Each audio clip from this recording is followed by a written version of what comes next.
Je n'ai jamais eu un centime libyen dans ma campagne. S'il y avait eu un centime, on l'aurait trouvé.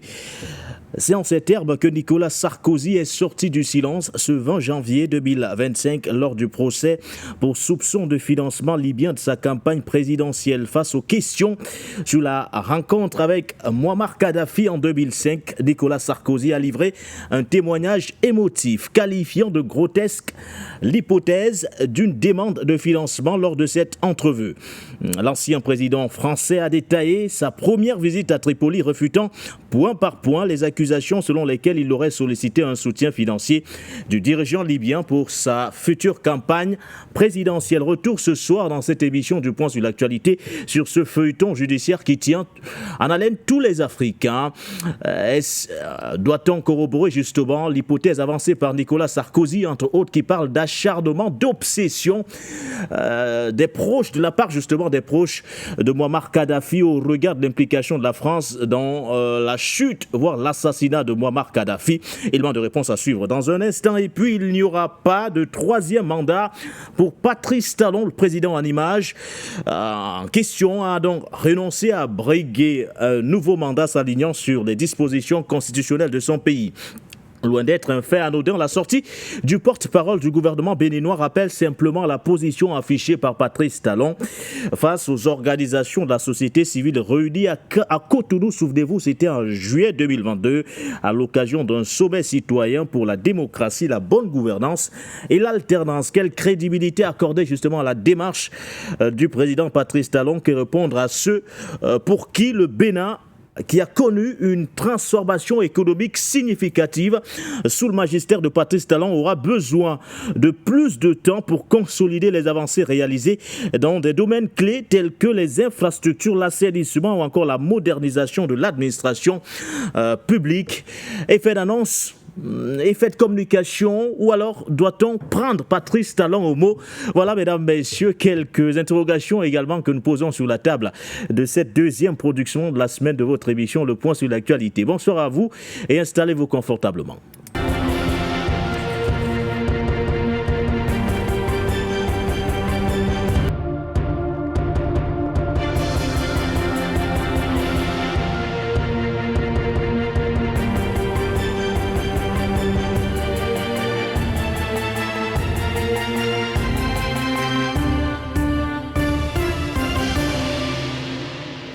Bonsoir à vous et bienvenue sur les antennes de For You Media Africa, avec le même sourire, la même détermination, le même enthousiasme qu'on retrouve ce soir pour cette nouvelle production de la semaine, la deuxième plus précisément, édition du 21 janvier 2025. Nous parlerons du procès de Nicolas Sarkozy pour financement illicite, ou du moins financement libyen de sa campagne présidentielle. Vous vous souvenez, le procès s'est ouvert d'ailleurs le 6 janvier dernier et ce jusqu'au 10 avril prochain. Il est donc sorti du silence, l'ancien président de la République française. Il estime qu'il n'a reçu aucun centime de la part justement de l'ancien président de la Libye, Mouammar Kadhafi. Retour ce soir dans une affaire qui mêle à la fois intérêt politique, économique ou encore diplomatique. Une affaire également qui, entre autres, voit l'implication d'un ancien chef d'État français, de plusieurs ministres, qu'ils soient de l'administration Sarkozy ou encore Mouammar Kadhafi. Une affaire étrangement, aussi étrange que cela puisse paraître, cette affaire mène également plusieurs valises de billets de banque. Pour être plus précis, nous aurons l'occasion d'en parler ce soir, ceci aux côtés bien sûr de mes invités. Pascal André Kissel Fanga est avec nous. Je rappelle que vous êtes consultant permanent de cette émission du Point sur l'actualité. Merci à vous DP, bonsoir.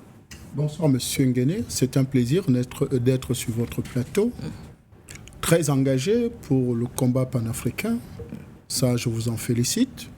Je félicite tous les téléspectateurs qui sont connectés sur toutes les plateformes, n'est-ce pas, de For You Africa, oui, pour justement être sur le point sur l'actualité. Parce que le point sur l'actualité, c'est aussi les coups de gueule. Les coups de gueule dont je vais demander au ministère des Finances de payer les factures des PME, PMI. Parce que les petites entreprises, n'est-ce pas, sont en train de suffoquer parce que la dette intérieure n'est pas payée. Il y a des factures, que ce soit dans les institutions étatiques et d'autres démembrements étatiques, où on n'arrive plus à payer des factures de 50 millions, 20 millions, 30 millions, 100 millions.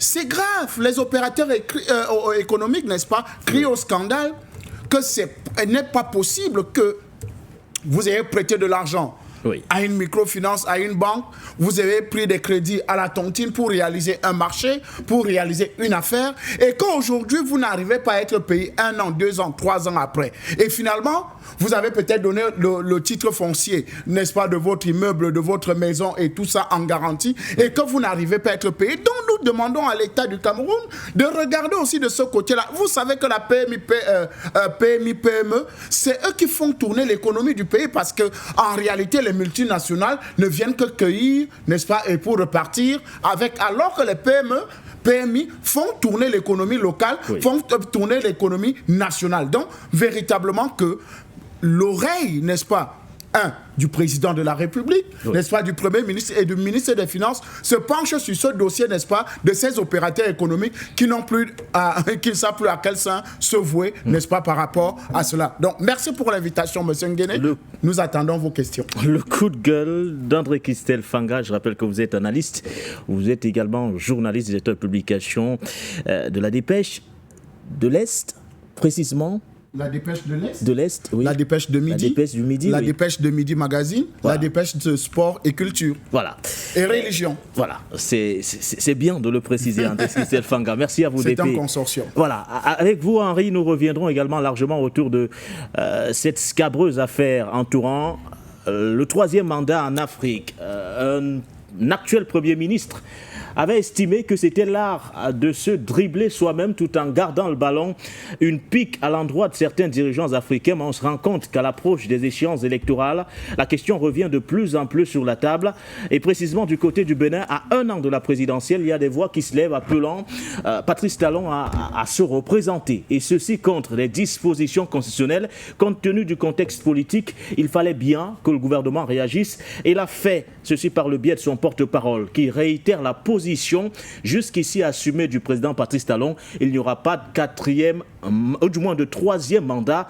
Ce qu'on retient en gros, c'est que le président Patrice Talon ne va pas violer l'article 42 de la Constitution du Bénin. Bonsoir à vous, Henri Atangana. Oui, bonsoir, merci de m'avoir invité. Je dis bonsoir à mon co-panéliste, le pasteur Fanga, que je retrouve assez souvent, avec plaisir, sur les plateaux, avec ses coups de gueule. Son coup de gueule a d'ailleurs beaucoup d'intérêt, parce que l'économie, la microéconomie fait partie de ce qui constitue la courroie de distribution de l'économie à l'intérieur d'un pays. Donc, il faut qu'on s'y arrête un petit instant. On ne peut pas parler que de macroéconomie. Les gens vivent tous les jours avec la microéconomie. Donc, il faut parfois s'y arrêter. Je le rejoins dans ce coup de gueule-là. Il y a d'ailleurs beaucoup de choses à faire en la matière. On espère d'ailleurs que nous allons interroger les différents candidats à la présidence du Cameroun sur ces aspects. Je dis bonsoir à toute la famille panafricaniste. Ils voient bien qu'on lance aussi des coups de gueule contre le Cameroun.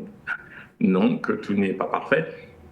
Je dis bonsoir à tous les camites, les afrocentristes, les panafricains qui nous suivent tous les jours et qui nous donnent l'énergie de venir donner nos points de vue, nos analyses, tous les soirs, c'est pas tous les soirs, quand on peut.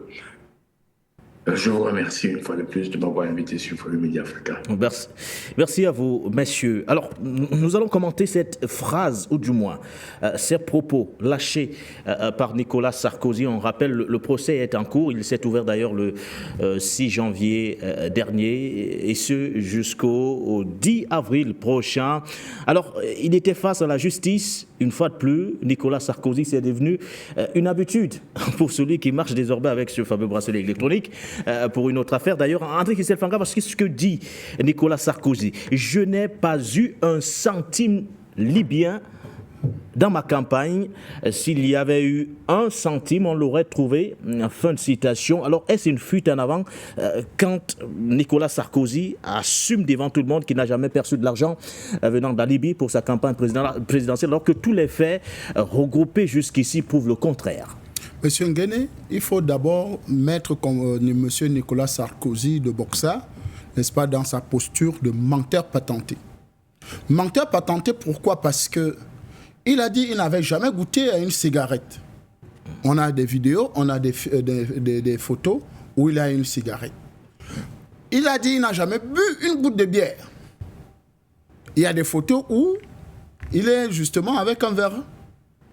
Donc vous voyez que ce monsieur, peut-être même c'est un peu, il a atteint un niveau, n'est-ce pas, très élevé de la démence.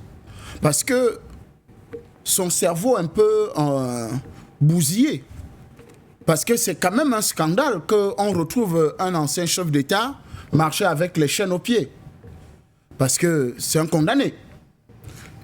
Ne me dites pas que c'est le bracelet, non. Oui. C'est vous là-bas, c'est vous qui connaissez ce genre de choses-là. Nous, on sait que quand vous êtes un bandit, quand vous êtes un prisonnier, oui. Et surtout un prisonnier de cet acabit-là, on vous met les chaînes aux pieds. Donc, M. Nicolas Sarkozy est enchaîné aujourd'hui. Et donc, il marche avec les chaînes aux pieds. Donc, pour simplement dire que si M. Nicolas Sarkozy dit qu'il n'a jamais reçu, 5 francs, oui. Alors, doublé de menteurs, il faut encore ajouter quoi? Un autre adjectif qualificatif à cela? Non, je pense qu'il faut qu'on rappelle à M. Nicolas Sarkozy qui il est. Ce qu'il a fait. Est-ce une fuite en avant pour C'est une fuite en avant. Jusqu'ici, il se défend, André Kistel Fanga. Écoutez, il a dit sur l'affaire Pygmalion. Il a des arguments. Qu'est-ce qu'il a dit sur l'affaire Pygmalion, ce monsieur? Qu'est-ce qu'il a dit? Qu'est-ce qu'il n'a pas dit? Qu'est-ce qu'il n'a pas raconté? Qu'est-ce qu'il n'a pas raconté sur plusieurs dossiers, n'est-ce pas, sur les magistrats et tout le reste là. Donc, vous voyez que c'est quelqu'un... Pour l'instant, il se défend en estimant qu'il s'agit d'une cabale, d'une vengeance des proches de Muammar Kadhafi, entre autres, qui lui reprochent son implication dans la chute ou encore dans l'implication, ou du moins dans l'assassinat du guide libyen, André Kistel Fanga. Monsieur Nicolas Sarkozy est arrivé avec un agenda à la présidence française. C'est-à-dire, quand il est ministre de l'Intérieur, oui. Il a un agenda en fait, le système diabolique, n'est-ce pas, mondial, qui devait, impérialiste, qui devait justement mettre en mal oui. Ces hommes et ces, n'est-ce pas, qui travaillaient pour le bien-être de l'Afrique, qui avaient déjà décidé, par exemple, de la mise en place du Fonds monétaire africain, qui avait déjà décidé de la Banque africaine, je crois, de développement, ou non, il y avait une autre banque là qui devait être mise en place, n'est-ce pas, et qui avait pour siège Yaoundé. Et donc, M. Nicolas Sarkozy a été chargé justement par ces impérialistes-là de tuer de manière systématique ceux qui sont à l'œuvre pour ce projet, n'est-ce pas, de rendre cette Afrique-là unie au travers de ces institutions qui devaient être mises en place, avec pour tête de file le colonel Muammar Kadhafi, le guide libyen. Donc l'agenda était déjà bien défini. C'est-à-dire il fallait que M. Nicolas Sarkozy arrive au pouvoir et élimine Muammar Kadhafi, élimine le président Laurent Gbagbo, élimine le président Paul Biya, élimine, n'est-ce pas, plusieurs autres chefs d'État qui étaient dans la logique, n'est-ce pas, de construction d'une Afrique forte et unie. Et que dire du deal qui aurait été passé entre les dirigeants en question, les dirigeants concernés, que ce soit Muammar Kadhafi à l'époque ou encore Nicolas Sarkozy aujourd'hui devant les tribunaux. Monsieur Nguéné. Le deal qui stipulait, selon nos informations d'ailleurs, que la Libye participe financièrement à la campagne de Nicolas Sarkozy et que derrière, en contrepartie, que Nicolas Sarkozy ainsi que son collège d'avocats, entre autres, pèsent de tout leur poids pour que la Libye retrouve sa place sur la scène internationale, André Kistel Fanga. C'est le deal qui aurait été passé jusqu'ici. C'est le deal, c'est clair et net. Je voudrais seulement vous faire revivre un peu l'interview du président Laurent Gbagbo ces derniers temps. Un président français m'a demandé de l'argent. 2 milliards. Il était étonné quand un président français lui demande l'argent. Ça, c'est l'une des dernières interviews du président Laurent Gbagbo. Il y a de cela quelques temps. Vous vous souvenez encore? Donc, un président français lui a demandé de l'argent. Un président déjà en fonction. Alors, imaginez-vous quelqu'un qui est en train de chercher la voie à devenir président. Parce qu'en 2005, M. Nicolas Sarkozy est encore ministre de l'Intérieur. Il effectue d'ailleurs à cette occasion, du moins, un déplacement du côté de Tripoli. Mais écoutez, Je pense que les négociations ont d'abord eu lieu avant son déplacement. Claude Guéant, qui est parti avant, qui était présent en Libye, avec M. Sinoussi, n'est-ce pas, l'ancien directeur des renseignements généraux, n'est-ce pas, de Guy de Libye, Muammar Kadhafi, il y avait plein de personnes qui se sont entretenues avec M. Claude Guéant. En fait, c'est eux qui ont tissé le deal avant que M. Nicolas Sarkozy ne vienne le conclure lui-même en personne. Ça, je vais vous donner un fait extrêmement important qui va vous prouver que M. Nicolas Sarkozy, en dehors d'être menteur, voleur, arnaqueur, braqueur, n'est-ce pas, de haute envergure. Allez-y, et nous sortirons par le là président, pour ce premier jet. Le président, feu président, El Hadj Bongo, Ondimba, Omar, appelle son homologue du Cameroun. Il dit, mais est-ce que tu sais que tes enfants sont venus ici? Quand il parle de ses enfants, c'est un dossier qui peut faire mouche, hein, M. Nguéné. Allez-y, nous sommes là pour faire mouche sur Forum Média Africa. Le G11 qui est en activité, qui vient de se mettre en place, cotise de l'argent. Ça, c'est au Cameroun, hein? C'est les Camerounais. Ministre de Paul Biya, qui cotise de l'argent et se retrouve au Gabon. Et rencontre M. Nicolas Sarkozy. Et lui remettent de l'argent pour sa campagne. Le président camerounais a aussi envoyé sa participation. Et d'ailleurs, le président Omar Bongo, quand Nicolas Sarkozy repart, et Nicolas Sarkozy l'appelle et lui dit, mais comment votre type de Yaoundé là peut m'envoyer une somme minable alors que ses fils ont envoyé plus que... Je peux vous citer ces fils dont on parle, mais ce n'est pas l'objet. C'est pour démontrer le braquage, pour démontrer, n'est-ce pas, la gabégie, pour démontrer, n'est-ce pas, le système Nicolas Sarkozien. Oui, donc pour vous, il ne s'est pas limité au fond libyen. Il allait au-delà. Écoutez, j'ai seulement pris le Cameroun, le Gabon et la Libye. Donc vous voyez que ces taxes-là, ils ont pris beaucoup d'argent. Monsieur Nicolas Sarkozy, en dehors d'avoir braqué, n'est-ce pas, les caisses de la Libye, en dehors d'avoir braqué les caisses du Cameroun, d'avoir braqué les caisses du Gabon, il a travaillé, n'est-ce pas, avec M. Vincent Bolloré, un ami personnel, pour que M. Vincent Bolloré soit l'arnaqueur premier de tous les ports en Afrique, surtout francophone. Parce que M. Nicolas Sarkozy travaillait justement pour dire que vous me donnez, quand j'arrive là, vous me donnez, n'est-ce pas, tous les ports. Et en fait, Bolloré va gérer tous ces ports-là, que ça soit au Togo, que ça soit un peu de partout. D'ailleurs, vous avez vu comment on a chassé une autre société, Manu Militari, pour installer Bolloré dans certains endroits. Comment on a fait pour installer Bolloré au Cameroun avec une certaine complicité d'un secrétaire général à la présidente de la République à l'époque, qui est en prison aujourd'hui. Donc, vous comprenez que M. Nicolas Sarkozy n'a que fonctionné qu'avec des bandits de grand chemin, n'a que fonctionné que dans la mafia, dans la logique des braquages et des caisses. Et donc, venez nier aujourd'hui qu'il n'a jamais reçu 5 francs. D'ailleurs, pourquoi celui qui est le transporteur des valises a fui et se cache? Et Nicolas Sarkozy reconnaît qu'il ne voulait pas sortir sur les photos. Parce qu'il savait que ça devait être un personnage, n'est-ce pas, clé, n'est-ce pas, de cette transaction-là. Donc vous comprenez que M. Nicolas Sarkozy, en dehors d'être menteur, est un voleur, est un braqueur, est un personnage, n'est-ce pas, lugubre, qui a fait tant de mal à l'Afrique. Merci à vous, André-Christophe Fanga. Je le relevais à l'entame de cette émission. Cette scabreuse affaire aujourd'hui mêle intérêt politique et économique ou encore diplomatique en Henri Atangana, que répondre justement à ceux qui, ou du moins à Nicolas Sarkozy aujourd'hui, qui avance la thèse d'une vengeance en réponse justement à l'implication de la France dans la déstabilisation de la Libye, mais plus précisément dans l'assassinat de Muammar Kadhafi. Oui, mais vengeance vis-à-vis de qui? De la France ou vis-à-vis de Sarkozy? Nicolas Sarkozy, c'est le principal argument qu'il avance. Il parle d'une obsession pratiquement contre lui.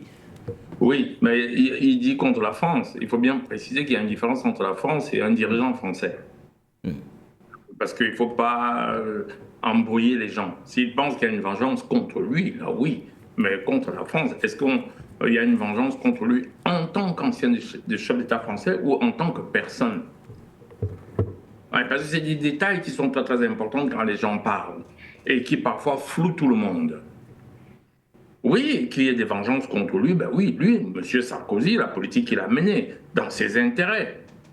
Voilà, si vous avez promis à Kadhafi d'en faire, de le réhabiliter dans le monde des démocraties, et qu'il a cru, et qu'il vous a suivi, et qu'en contrepartie, vous avez demandé de l'argent, c'est clair que le deal n'a pas été respecté. Et vous êtes allé vous-même à l'ONU chercher des résolutions pour l'abattre.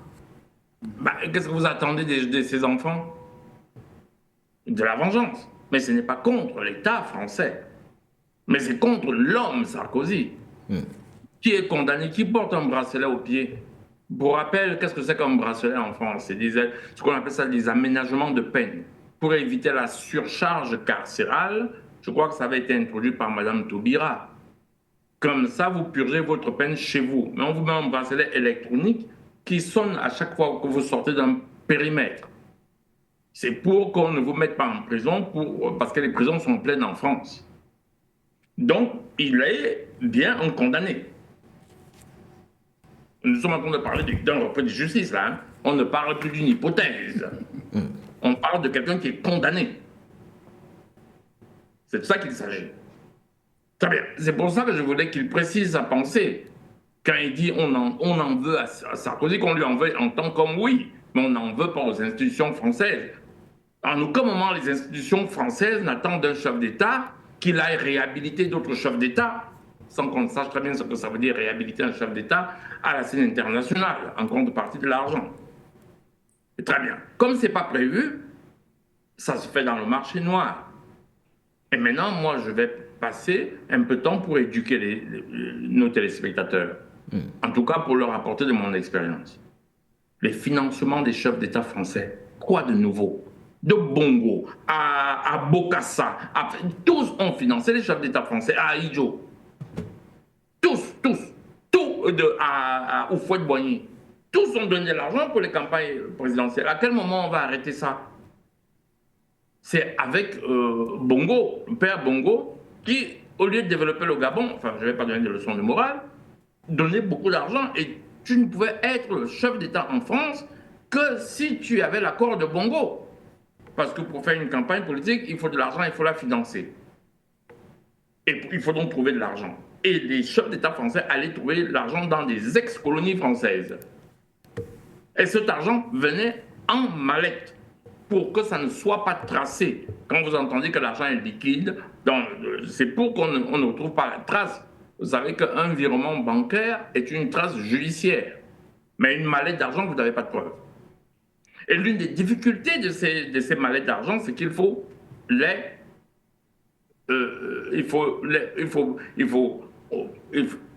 il faut blanchir cet argent, comme on dit très, très souvent.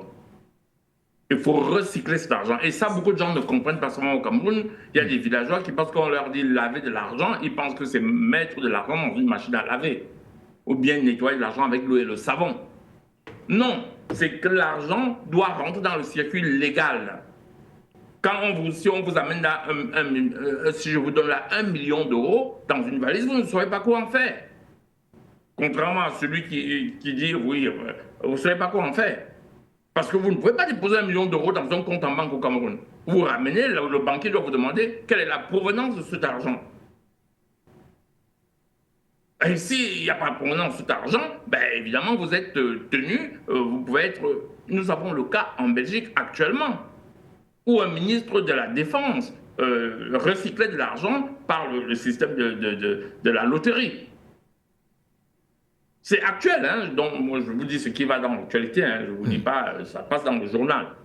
Et dernièrement, la banque a dit qu'il avait déposé déjà des sommes d'argent en liquide et que la banque aurait maintenant poursuivi la banque. Parce qu'on avait constaté qu'il déposait de l'argent en liquide. Et qu'il y a des sommes d'argent en liquide à partir desquelles vous êtes obligé de faire la déclaration et de justifier la provenance de cet argent. Et on parle d'un homme politique belge très puissant, qui était à la tête du premier ou selon qui est le premier parti francophone actuellement, qui parfois est premier ou deuxième avec le Parti socialiste, qui était ministre des Finances pendant plus de 15 ans, ministre des Affaires étrangères. C'est un homme de politique important en Belgique. Voilà. Alors, quand il a cet argent liquide, il vient d'où? Très bien. Il faut donc savoir que pour la compréhension de tout le monde, les hommes politiques, c'est pas des enfants de cœur. Ils s'enrichissent quand ils signent des contrats. Mais comme ils ne doivent pas être accusés, et alors ils doivent recevoir cet argent par valise au lieu de faire des virements bancaires. Soit alors, ils font des virements dans des comptes offshore. Mais même là, ce n'est pas sûr que ça va se cacher. Et même quand vous avez de l'argent dans un compte offshore, c'est-à-dire un compte dans un paradis fiscal, c'est ça qu'on appelle un compte offshore, c'est-à-dire qu'il est dans un pays qui a le secret bancaire.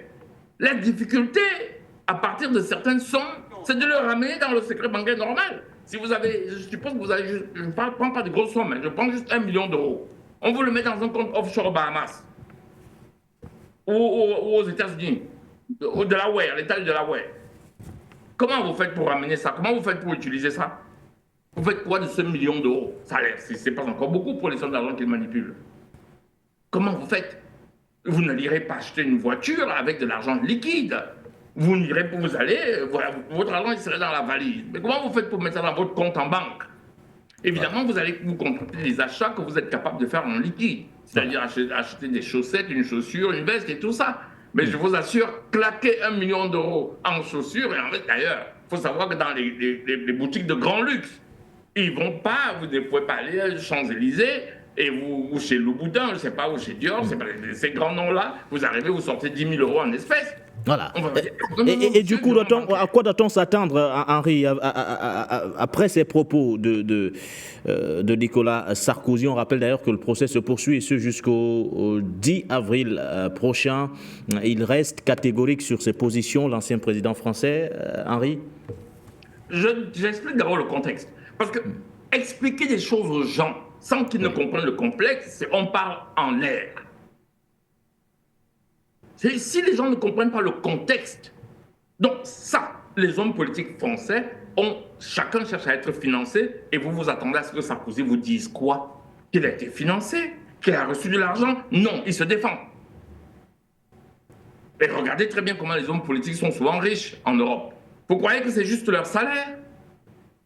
Vous croyez vraiment que 50 chefs d'État de la France, en gagnant 40 000 euros par mois, c'est déjà beaucoup, ça suffit pour faire de vous les trains de vie qu'ils mènent après?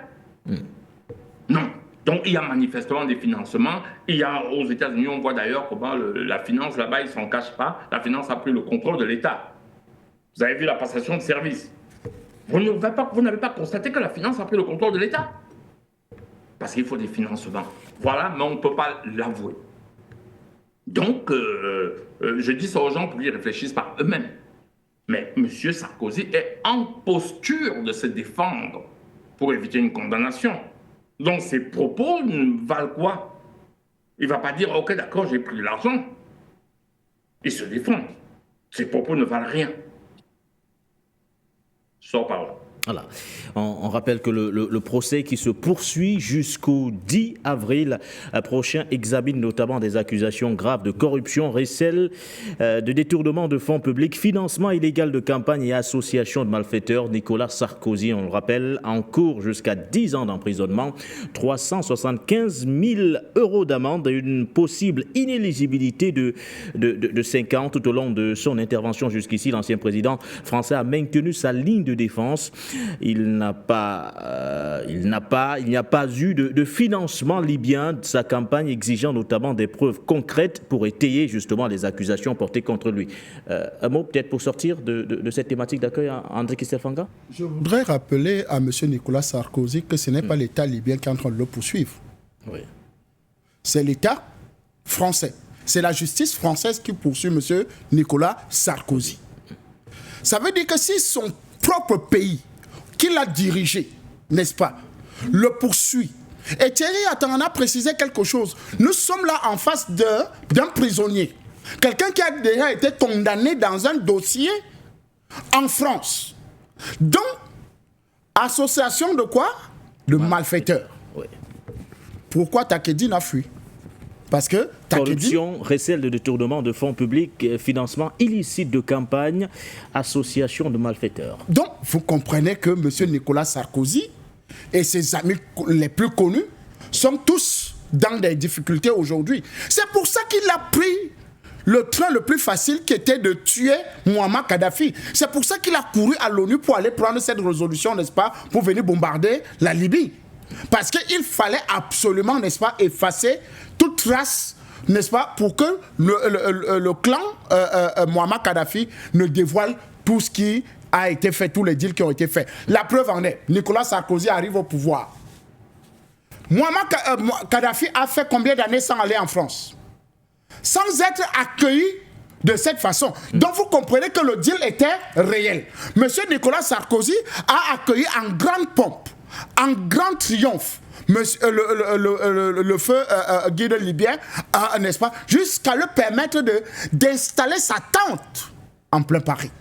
Ça, il fallait être dans un deal assez profond pour permettre, n'est-ce pas, à ce que ça se passe de cette façon-là. Donc, vous n'allez pas venir nous dire, nous ne sommes pas quand même des gamins. Bon, c'est une affaire de Français d'abord entre vous. Mais nous parlons de ça parce que M. Nicolas Sarkozy est l'un des plus grands criminels du XXIe siècle. Et quand vous avez affaire à l'un des plus grands criminels du XXIe siècle, il faut le traiter tel qu'il est. Parce que, après avoir tué, a déstabilisé la Côte d'Ivoire, parce que c'était lui qui était à la manœuvre, n'est-ce pas, des premiers événements, et maintenant, tuer le guide libyen, créer, n'est-ce pas, toute situation catastrophique chez nous en Afrique, en installant des hommes d'affaires véreux, comme M. Vincent Bolloré, qui a mis à sac nos ports, avec des fonctionnaires véreux qui étaient chez nous aussi. Donc vous comprenez que l'association de malfaiteurs trouve tout son sens, n'est-ce pas? Corruption, ça trouve tout son sens, n'est-ce pas? Financement illicite de campagne trouve tout son sens, avec tous ces éléments, n'est-ce pas, qui sont disponibles et vérifiables un peu de partout. D'ailleurs, vous connaissez tous les amis de Nicolas Sarkozy. Merci à vous, André Christelle Fanga. On rappelle rapidement 10 ans d'emprisonnement ferme, 375 000 € d'amende ou encore une inéligibilité de 5 ans. Voilà d'ailleurs ce qu'encourt donc officiellement Nicolas Sarkozy dans ce procès qui se tient jusqu'au... Je ne sais pas trop, mais c'est pas moi qui vais revoir d'ailleurs le fonctionnement de la justice française. Merci à vous, André Christelle Fanga. Nous allons avancer dans ce débat et évoquer cette fois l'épineuse question, ou du moins problématique, entourant justement la question du troisième mandat en Afrique. Le cas du Bénin nous préoccupe particulièrement ce soir. Il n'y aura pas de troisième mandat pour le président Patrice Talon. Ce dernier renonce d'ailleurs à briguer un nouveau mandat, s'alignant justement sur les dispositions constitutionnelles de son pays. L'annonce, ou du moins les assurances, ont à nouveau été données vendredi dernier par le porte-parole du gouvernement. Il s'agit bien sûr de Wilfried Léon Oumbédji, le porte-parole du gouvernement béninois. Mais ce n'est pas une première, puisque le président Patrice Talon lui-même l'avait déjà martelé, et ce à plusieurs reprises. On se souvient de la rencontre de juillet 2022 à l'occasion d'un sommet citoyen pour la démocratie, la bonne gouvernance et l'alternance. Il avait réitéré qu'il n'allait pas briguer un troisième mandat, c'est-à-dire qu'il n'allait pas violer l'article 42 de la Constitution du Bénin. Écoutons Patrice Talon. J'ai entendu, comme tout le monde, que depuis quelque temps, on confond notre réalité au Bénin avec celle de l'Afrique ou de la sous-région, qui donne le sentiment que, à la fin des deuxièmes mandats, qui sont prescrits comme dernier mandat des présidents d'exercice, les concernés tentent de briguer un troisième mandat avec divers prétextes. Et cela a tellement traumatisé les peuples africains que désormais on soupçonne tout le monde, à la fin du deuxième mandat, de chercher les voies et moyens pour contourner les dispositions constitutionnelles, que pourtant tout le monde accepte. On les consigne dans la Constitution, et puis à la fin, on trouve les moyens de chercher un troisième, un quatrième mandat. Mais moi, j'ai quand même espéré que cette question est derrière nous depuis un temps. Le Bénin fait son chemin. C'est vrai, nous n'avons de leçons à donner à personne, mais nous faisons notre chemin de manière admirable, n'est-ce pas? En tout cas, de la manière dont nous-mêmes nous observons nos efforts. Et il y a quelques années, à l'occasion d'une modification, je crois de la dernière modification de notre Constitution, on a fini par faire cet exercice-là. Parce que quand un président est en exercice, il lui est pratiquement interdit de toucher la Constitution, quel que soit le motif, parce qu'on soupçonne de placer une virgule à tête de modification et puis de décréter que c'est une nouvelle Constitution ou une nouvelle République, pour remettre les compteurs à zéro, le compteur de décompte des mandats. Donc, depuis 2019, nous avons espéré avoir réglé définitivement cette question-là au Bénin. Et à mon initiative, nous avons précisé dans la Constitution que nul ne peut de sa vie exercer plus de 2 mandats. Que la Constitution soit nouvelle. Qu'il s'agisse d'une nouvelle République. Qu'il s'agisse de quoi que ce soit. Aucun vivant au Bénin ne peut faire plus de 2 mandats en qualité de président de la République. Et nous avons tous pensé qu'une fois que cela est inscrit dans notre Constitution, ou bien toutes les fois que cette phrase reviendra dans n'importe quelle Constitution, qu'elle soit nouvelle, qu'elle soit modifiée ou non, toutes les fois que cette phrase figurera dans la Constitution, il n'y aura plus aucune raison de soupçonner un président en exercice de vouloir faire un 3e mandat. Et d'être passé pour être acquis. Puis, la fin s'annonçant, on revient encore sur cette question, comme si cet acquis, cette phrase, qui est dans la Constitution, comme si, soit on s'apprête à l'évacuer, à lui sortir de la Constitution, soit, même si elle demeure dans la Constitution, elle n'est plus suffisante pour nous apaiser sur cette question-là. C'est malheureux. Parce qu'en fait, ce sont les acteurs politiques qui agitent cela, juste pour se donner une raison d'exister, pour créer de la polémique, pour animer le débat politique avec un sujet qui en fait n'en est pas. De quoi s'agit-il précisément quand le porte-parole du gouvernement monte au credo une fois de plus pour repréciser entre autres la position du président Patrice Talon qui n'ira pas à l'encontre justement des dispositions constitutionnelles. Ceci, on le rappelle, en réponse justement à tous ceux, ou du moins à tous les appels qui sont lancés du côté du Bénin depuis plusieurs semaines maintenant. On rappelle qu'ils sont, ou du moins de plus en plus nombreux, ceux qui estiment que sous le magistère du président Patrice Talon, le Bénin a connu entre autres une transformation significative aussi bien sur le plan économique que sur le plan infrastructurel, voire assainissement ou encore la modernisation de l'administration publique. Il faudrait donc que le pays s'inscrive dans cette continuité avec à sa tête le président Patrice Talon, mais sauf que nous avons une disposition constitutionnelle qui ne lui permet pas de briguer un 3e mandat. Alors, que doit-on comprendre quand le porte-parole monte au créneau pour repréciser, entre autres, la pensée du président actuel du Bénin? D'abord, je ne peux pas m'inscrire dans un raisonnement sur lequel les bases sont erronées. Quand il dit qu'il a modernisé le Bénin, du point de vue économique, du point de vue infrastructure, du point de vue institutionnel, ce n'est pas à nous de savoir. Il faut demander aux Béninois. Est-ce que les Béninois vivent ça comme ça? La deuxième chose, ça veut dire que s'il y a ces soupçons-là, s'il sort, c'est parce qu'on pense qu'il y a des choses qui ne vont pas. C'est parce qu'on pense qu'il y a des signes, on appelle ça de la politique intérieure. Il y a des signes de politique intérieure qui font penser aux acteurs politiques qu'ils le feraient. Ça, nous, on n'est pas en politique intérieure du Bénin. La troisième chose, c'est qu'il ne faut même pas prendre les gens pour des imbéciles pour faire expliquer aux gens que parce que vous aurez mis une ligne dans une constitution, ça suffirait pour qu'on respecte ça. Une constitution, c'est un machin qu'on change quand on veut. Ah oui, ça vous plaît, ça vous déplaît pas. Les Africains aiment des débats inutiles. Vous avez vu? Je prends un exemple concret. Trump arrive, qu'est-ce qu'il a signé comme loi? Vous avez vu comment il a expliqué aux gens qu'il n'y avait pas le droit de parole aux États-Unis?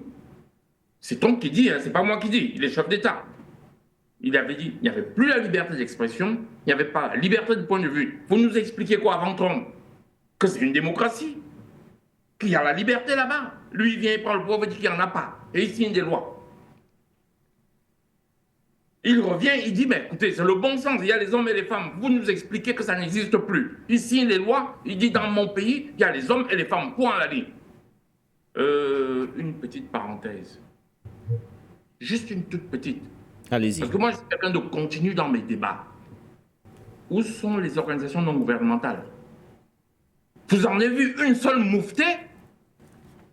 Une seule. Si c'était en Afrique, les Human Rights Watch, ils seraient en train de brouiller, là, en train de raconter leurs bêtises. Vous avez vu une seule organisation non gouvernementale parler?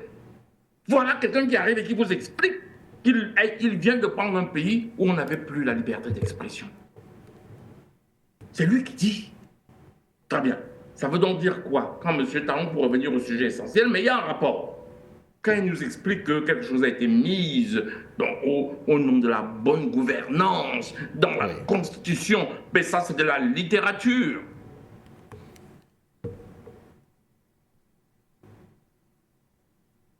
De la littérature, estime Henri Atangana, je ne sais pas trop si nous...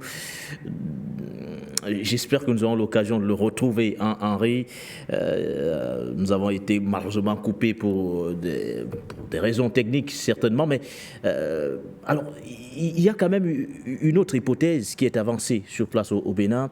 D'aucuns estiment qu'il s'agirait peut-être d'un galop d'essai. Je ne sais pas trop si je devrais qualifier cela d'un galop d'essai, c'est-à-dire des petits biscuits qu'on envoie pour voir un tout petit peu la réaction de l'opinion nationale et internationale sur un éventuel troisième mandat du président Patrice Talon, et ce en dépit justement des dispositions constitutionnelles. Que répondez-vous, André Kistel Fanga? Monsieur Nguéné, moi je ne suis pas contre les troisièmes mandats. Vous n'êtes pas contre? Je ne suis pas contre les troisièmes mandats. Mais je suis contre les troisièmes mandats de certains individus. Pourquoi pour certains et pas pour d'autres, André Kistel Parce Fanga? que monsieur Patrice Talon, quand il arrive au pouvoir, avant qu'il n'arrive au pouvoir, parce qu'il revient, je crois, en 2015 au Bénin, il arrive au pouvoir en 2016. Oui. Il dit qu'il ne fera qu'un seul mandat pour une exigence morale. À la fin de son premier mandat, il dit pourquoi ne pas continuer puisque la Constitution me le permet. Heureusement que vous faites le débat avec nous, M. Nguéné. Vous êtes assez intelligent. C'est pour vous relancer avec Kistel Fanga. Sauf que là, à la veille de la fin de son deuxième mandat, il vous dit voilà, le temps est arrivé pour moi de m'en aller. Monsieur Nguéné, heureusement que vous faites le débat avec nous. Et vous contribuez, n'est-ce pas, efficacement à l'élaboration, n'est-ce pas, de notre débat pour qu'il soit mieux compris et écouté par les téléspectateurs. 2015, parce qu'il va en exil en France. Pourchassé par qui? Par Yahi Boni, l'accusant de tentative d'empoisonnement. Parce que M. Talon a été accusé de tentative d'empoisonnement sur Yahi Boni. Parce que Yahi Boni a ouvert les yeux sur les attributions, sur, n'est-ce pas, certaines faveurs qui ont été attribuées à M. Patrice Talon en tant qu'homme d'affaires, qui était d'ailleurs le principal homme d'affaires, n'est-ce pas, du Bénin à l'époque, parce qu'ayant fait des crocs en jambes à Djavon. Donc, vous comprenez que M. Patrice Talon est un personnage d'abord ambigu, que ce soit dans les affaires, que ce soit maintenant en politique. Donc, quand il revient de son exil politique en France, il est candidat à l'élection présidentielle. Oui. Parce qu'ils avaient déjà réuni tous les moyens nécessaires pour justement battre, n'est-ce pas, Yahi Boni au pouvoir. Et bon, c'était Sinzou qui était son adversaire principal, l'ancien premier ministre Sinzou. Donc vous comprenez qu'il arrive et il dit simplement, oui, vous l'avez bien répété, il dit pour question d'éthique, oui, de morale, pour laver, n'est-ce pas, son honneur, oui, qui a été sali par le clan Yahi Boni, qui était le principal, parce que M. Talon était le principal financier de Yahi Boni pendant les élections, pendant les 2 mandats, je crois, de Yahi Boni. Donc, et il dit, je ne ferai qu'un seul mandat pour régler tous ces problèmes-là.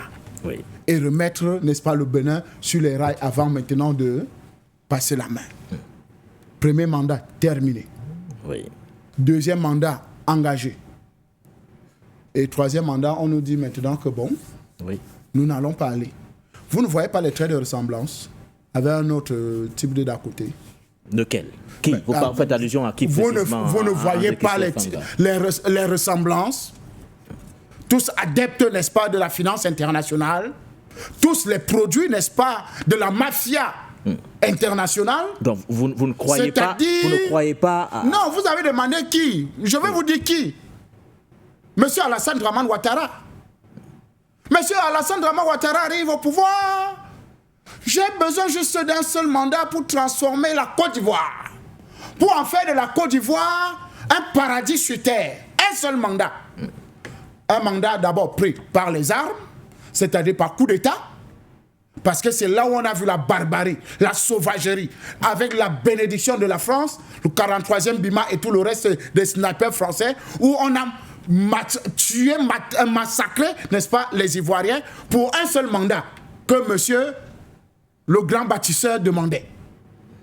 Le premier mandat est terminé, deuxième mandat, troisième mandat, et voilà le quatrième mandat qui est en train d'aller, qui est en train de sonner à la porte. Sauf qu'on a modifié la constitution entre-temps et aujourd'hui on a pratiquement remis les compteurs à zéro. Ce n'est pas le cas du côté du Bénin. C'est pour ça que, M. Nguéné, je vous ai dit que je suis contre le troisième mandat, n'est-ce pas, de certaines personnes, et non les troisièmes mandats. Parce que le troisième mandat, forcément, quand vous avez commencé à construire votre pays, à travailler pour le bien-être de votre pays, pour continuer une vision, n'est-ce pas?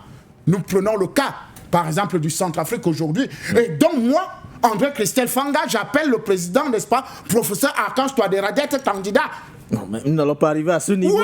Oui. Nous n'allons pas évoquer le cas du Centrafrique ce soir, André Christelle Fanga. Nous venons de voir ce que le président Faustin Archange Touadéra vient de faire avec le président Vladimir Poutine pour le bien-être du Centrafrique, n'est-ce pas? Pour on va sortir un pays, n'est-ce pas, de l'ombre pour le mettre au moins à la lumière. Au Centrafrique. Alors qu'on a plongé la Côte d'Ivoire dans les ténèbres, on a plongé le Bénin dans les ténèbres, on a plongé, n'est-ce pas, la plupart de ces pays-là, comme le Togo, dans les ténèbres, c'est soi-disant faiseurs de troisième, des gens qui ne feront pas 2 mandats, 3 mandats. Les voilà.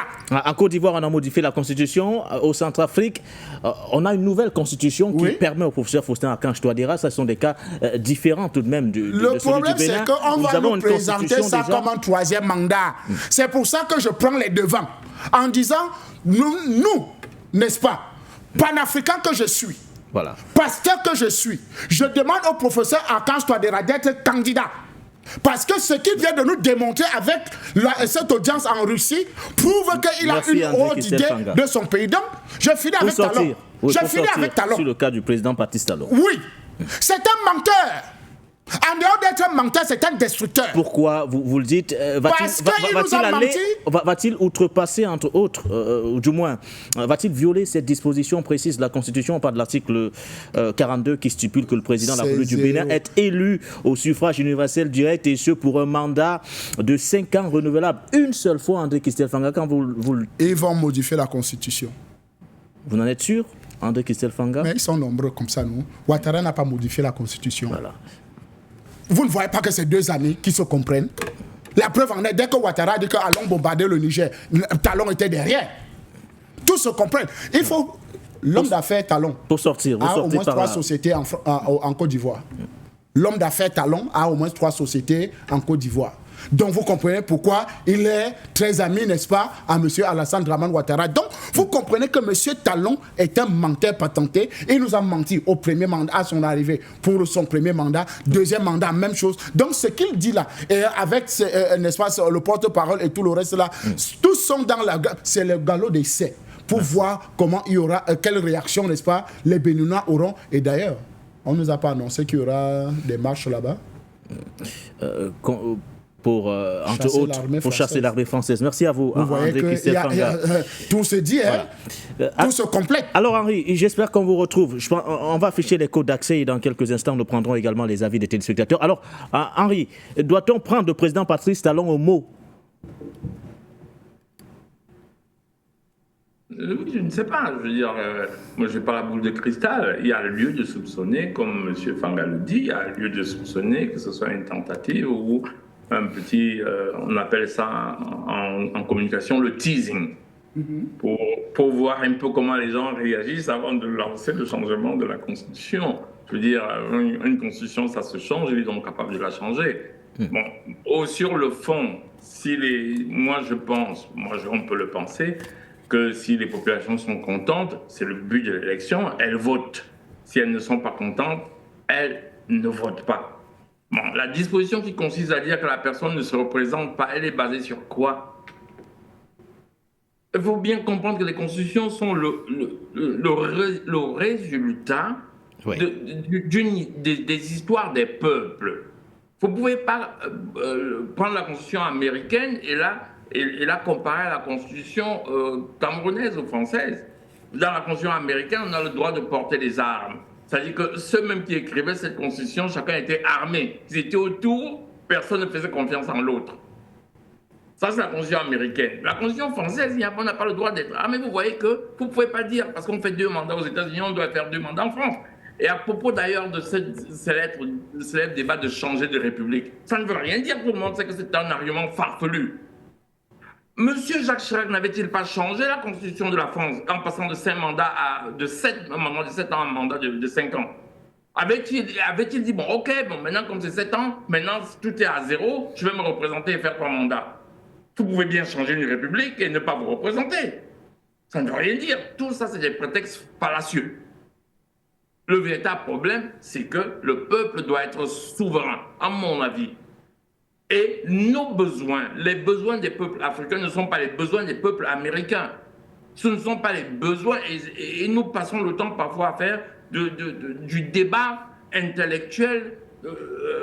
Les gens veulent l'énergie, et on prend des licenciés en droit qui sont en train de battre des constitutions. Alors, monsieur tout le monde en Afrique, il se dit, mais de quoi ces gens me parlent? Ils me parlent de constitution, de représentation, alors que moi je veux l'énergie. Voilà le problème. Donc, ces notions-là de limitation des mandats, c'est mon avis. Je suis assez d'accord avec monsieur Christelle Panga pour dire, si tu es bon, tu te représentes. C'est le peuple qui sanctionne en revotant pour toi ou pas. Maintenant, on va aller dans le gros débat pour savoir, oui, mais si vous pouvez manipuler, oui, ça c'est un autre débat. On laisse les élections libres, mais on peut débattre pour que les résultats soient très peu traficables. On peut aussi, dans certains États comme les États-Unis, pouvoir se demander la nécessité de la représentation, parce que ne vous leurrez pas. Quand un chef d'État est présent, pendant son mandat, il va accumuler ce qu'on appelle de l'influence. Il a plus de charisme qu'un soir de temps rentrant. Donc, 2, il va accumuler des financements pour pouvoir lancer. Donc, il est plus difficile de sortir un chef d'État sortant qu'un chef d'État rentrant. Ça, je peux vous l'accorder. On peut en débattre. Mais quand on a déjà décidé que le peuple est souverain, pourquoi limiter la volonté du peuple en disant « oui, mais il faut limiter les mandats ». C'est parce que nous autres Africains, et regardons-nous en face, nous pensons que la présidence est un endroit pour aller manger. Et on vient se mettre sur les plateaux de télévision pour se battre, pour savoir à qui le tour à la mangeoire. C'est tout. Mais on ne regarde pas le fond, la problématique du problème. On n'en parle pas. La problématique du problème, c'est comme quand on voit un chef d'État, en effet, comme le chef d'État de la République centrafricaine, franchement, on a envie de dire, il prend la bonne route. Quand je vois les chefs d'État de l'AES, j'ai envie de leur dire, continuez autant que vous voulez. Désolé, c'est comme ça que je vois les choses. Que faut-il faire dans ce cas, Henri? Faut-il faire sauter le verrou autour de cet aspect précis de la limitation de mandat ou pas? Oui, mais le problème, pour résoudre définitivement ce problème. C'est lui qui est venu nous expliquer que le problème ne se pose pas. Le problème ne se pose pas, parce qu'il a une position assumée et affichée depuis plusieurs années maintenant, et il s'engage à respecter la Constitution, mais de façon générale, la problématique autour du 3e mandat refait surface. Si on sort si on part du Bénin, dans d'autres pays du continent, c'est une question qui se pose de plus en plus, surtout que nous sommes en 2025, Henri, une année électorale, entre autres. Je suis tout à fait d'accord, mais vous êtes en train de parler de quelqu'un qui dit, il vient vous expliquer que dans son pays, il y a limitation de mandat et que lui va respecter ça. Oui. Mais on appelle ça enfoncer les portes ouvertes. C'est comme si je viens, je m'assois, je vous explique que le jour se lève et que la nuit tombe. Donc pour vous, il n'y a rien de nouveau sous le soleil. Pardon? Pour vous, il n'y a rien de nouveau sous le soleil. Mais il nous explique quoi, disons? Je parle bien de Bénin et le cas spécifique. Je ne parle pas de tous les pays africains. Il est en train de nous expliquer qu'il va respecter la Constitution. C'est un peu comme si vous arrivez, vous me dites, monsieur Atangana, quand je vais démarrer ma voiture, je vais respecter le code de la route. Voilà. Il y a quelque chose qui ne va pas dans sa sortie. C'est pas comment c'est pas ce que vous m'expliquez, vous me dites que, écoutez, si vous me dites que je vais respecter le code de la route en allant chez moi, je vais vous dire c'est normal, quoi, ça fait pas débat, quoi. Où est le débat? Où est le débat? C'est comme si ce soleil me dit bonjour. Donc le débat n'a pas lieu d'être, Henri. S'il y a débat, c'est qu'il y a autre chose. Et c'est justement, mettez cette autre chose sur la table. Et ça serait quoi m'expliquer que le jour se lève, la nuit tombe. Je lui dis oui et je vais partir. Voilà. Merci à vous, Henri. Nous allons également écouter les avis des téléspectateurs avant de revenir sur le plateau. Maïga Boubacar réagit depuis le Burkina Faso, j'imagine depuis Dori. Bonsoir à vous, Maïga Boubacar. Ok, merci. Merci à M. Nguéné, merci à tous les panélistes. Mon intervention va porter premièrement sur la Libye.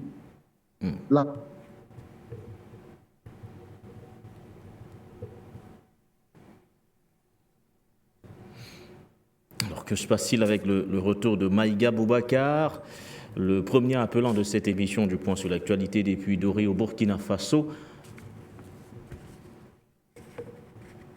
On va essayer de prendre quelqu'un d'autre rapidement au standard. On rappelle d'ailleurs les codes d'accès qui s'affichent pour ceux qui nous suivent également en relais via la 96.3 FM for You Radio. Les codes d'accès, il suffit tout simplement de scanner le QR code qui s'affiche, ou du moins pour les téléspectateurs tout d'abord. Il y a un QR code, cela relève bien sûr de l'innovation.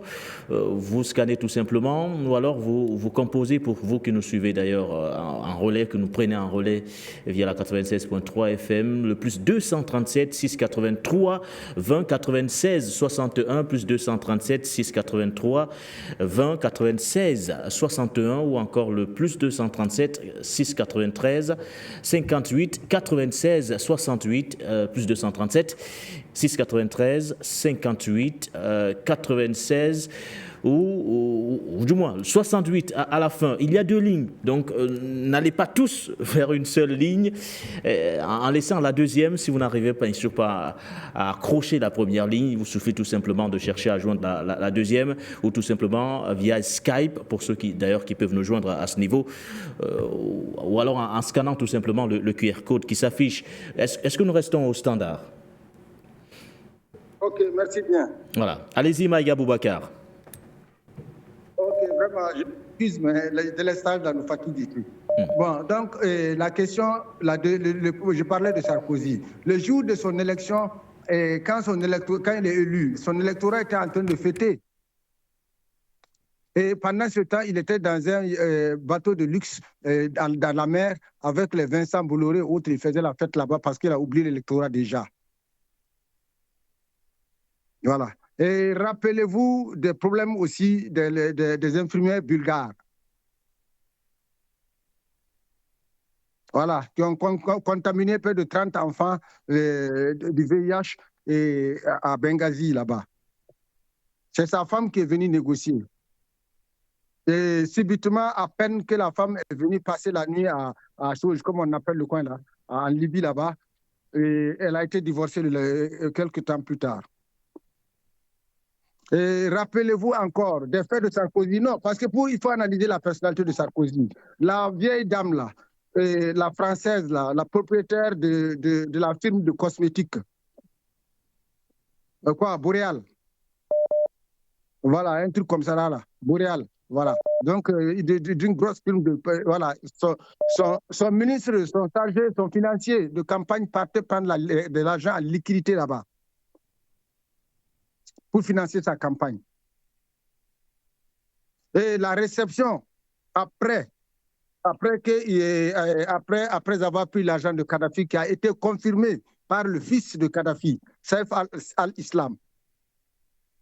Donc, on ne peut pas défendre Sarkozy. Sarkozy a bel et bien pris l'argent de Kadhafi et c'est un délinquant de grand chemin. Et il n'y a pas ce chef d'État africain en son temps qui n'a pas pris son argent. Et avec une condescendance terrible, un paternalisme insupportable sur les dirigeants africains. Et moi, je souhaite que Sarkozy vraiment soit puni à la hauteur de ses gaffes en Afrique. Voilà. Parce que et la manipulation de l'ONU pour organiser l'opération en Libye, c'est purement une manipulation de Sarkozy pour ses intérêts personnels. Donc, c'est vraiment quelqu'un qu'il faut punir, et punir sans pitié. Voici, ça, c'est mon point de vue sur la question de Sarkozy. On va laisser beaucoup de petits détails parce que tout le monde connaît ces détails. Maintenant, revenons sur Talon. Sur la question de M. Patrice Talon, M. Patrice Talon, si on veut bien, c'est quelqu'un qui a compris qu'il est sur des braises. Il est en train de faire sortir tout ce qui est doux pour calmer le jeu et pouvoir finir son mandat et partir. Parce qu'il sait qu'il est sur les braises. Ses voisins ne l'aiment pas. À l'intérieur de son pays, on ne l'aime plus. Et la population est muselée, bâillonnée. Donc, vraiment, c'est difficile. Il sait qu'à la fin, tout va se révolter. Il cherche à partir et il est en train de chercher des mots doux. Sinon, l'affaire de son troisième mandat. Qui est parmi ces chefs d'État africains pourris là, valets locaux là, qui ne veut pas de troisième, quatrième mandat? Tous ils veulent, sauf s'ils ne l'ont pas eu. Voilà, donc en réalité, Talon est en train de négocier sa porte de sortie en toute douceur, en esprit malingre. Merci à For You Media, merci aux panélistes, et merci à tout le monde et vive For You Media. Maïga Boubacar depuis le Burkina Faso, merci à vous pour votre contribution. Nous restons au standard avec un autre appelant. Allô, bonsoir et bienvenue.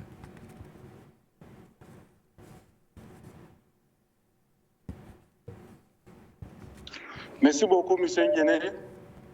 Merci beaucoup, Pasteur Fanga. Merci beaucoup à Ali. Je voulais remercier beaucoup à Ali. Ali, vraiment, on te remercie beaucoup. Quand Ali parle même, toi-même, tu es très content. Vraiment, je vais tirer mon chapeau à lui. Monsieur Nguéné, pour venir, si je vois même Nicolas Sarkozy même, quand je vois même son image là même, il me fait peur. Parce que ce monsieur, il a fait tellement de mal en Afrique. Il a beaucoup fait trop de mal en Afrique. Monsieur Nicolas Sarkozy, il ne devrait même pas être jugé pour ce qu'il a fait en Libye. Il doit être jugé aussi d'avoir fait la guerre en Côte d'Ivoire pour installer Ouattara. Et ce n'est pas même du fait même qu'il a fait la guerre là qui me fait mal. Il a été décoré en Côte d'Ivoire par celui-là même qui a ramené la paix en Côte d'Ivoire. Il a été décoré ambassadeur de la paix en Afrique. Regarde la honte. Parce que pour que Nicolas Sarkozy puisse atteindre ses buts pour installer Ouattara, il fallait créer la rébellion en Côte d'Ivoire par Guillaume Soro qui est venu s'entraîner. Il faut que les Ivoiriens comprennent quelque chose. Nous, les Burkinabés, ne sommes pas levés. Ce n'est pas les Burkinabés qui se sont levés pour venir faire la guerre en Côte d'Ivoire. C'est Blaise Compaoré qui a permis à Ibé, à Ouattao, à Zagzaga, à Zakaria de venir s'entraîner avec des équipes pour venir déstabiliser la Côte d'Ivoire. Nos frères, et il y a eu beaucoup de sang. Parce que Nicolas Sarkozy voulait installer Dramane Ouattara. Et pour le compenser, Blaise Compaoré qui a permis ça, il a été nommé nationalité ivoirienne. Le nom c'est Kwadjo Blaise. Il a rejeté Compaoré. Nicolas Sarkozy doit être jugé par l'esprit même de l'Afrique. C'est un traître. Il a sucé le sang des Africains. Ce monsieur, c'est un monstre. Vraiment, quand je le vois même à la télé, ça me fait peur. Je vais revenir rapidement à Patrick Talon. Monsieur Talon, nous ne sommes pas contre avec lui. Vous voyez, l'exemple de Talon, c'est comme l'exemple de Roch-Marc Christian Kabore. Le moment que les militaires mouraient au front, on parlait des élections, on parlait de troisième mandat. Jusqu'à un capitaine est quitté au front, un colonel plutôt, Damiba, est quitté au front pour venir renverser la situation.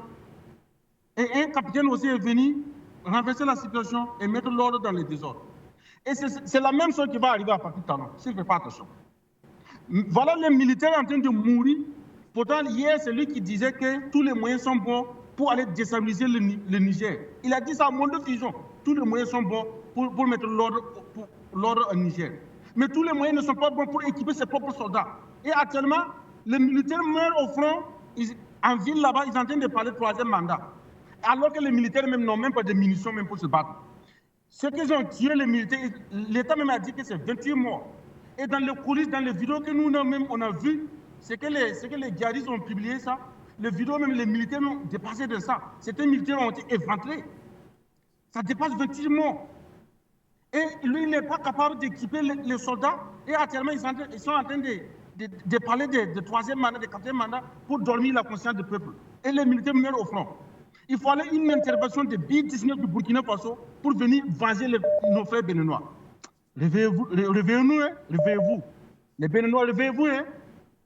Ça là, c'est pas l'heure de voodoo, c'est pas l'heure d'aller parler avec des ancêtres. C'est l'heure, même malgré vos ancêtres là. Allez, vous voyez vos enfants tomber. Réveillez-vous. Merci beaucoup, bonne journée.